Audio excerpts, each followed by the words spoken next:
Okay, I'm finally getting around to answering this question, but it's really simple. Self concept is your belief and perception about yourself. It's the belief you hold about your abilities, your potential, and just who you are as a person. It's how you see and define yourself. And your self concept comes from personal experiences. So, your childhood, your social interactions, and maybe even your inner reflection of yourself.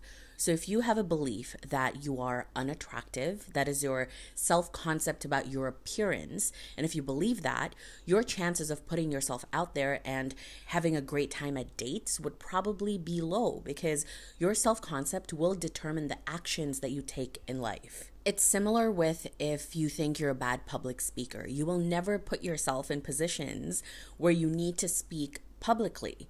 So these are examples of how a low self concept can stop you from putting yourself out there, from being seen. And when we talk about relationships, if you have a self concept that you are always cheated on, that you're unloved, you will live life based off of that belief.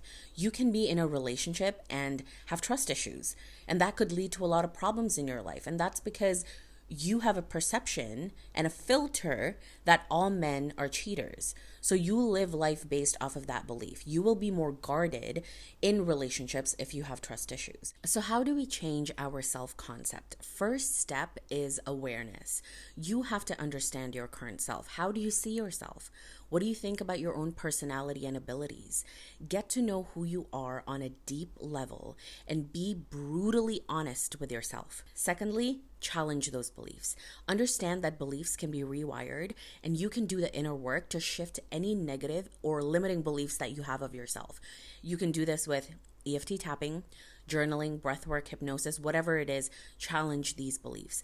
Understand that they are not facts. You need to create new evidence of who you would like to be instead. Thirdly, positive self-talk. And this doesn't mean that you pretend that everything is okay. This is not toxic positivity. If you still feel a lot of imposter syndrome and you still feel attached to that old belief, go back to the second step. Challenge those beliefs.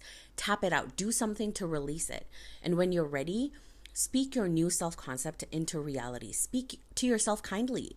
Change the way you talk about yourself. And just keep doing that until you start believing that new story and then you become it. This journey is really not that hard, but it does require your effort and consistency. I have a course called Become Magnetic. This is exactly what I teach inside the course.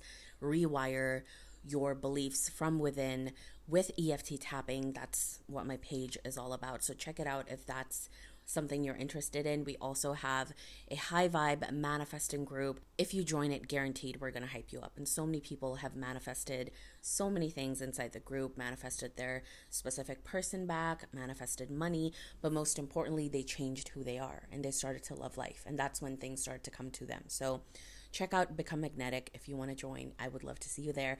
Ask me any questions in the comments below. I will see you next time and follow for more.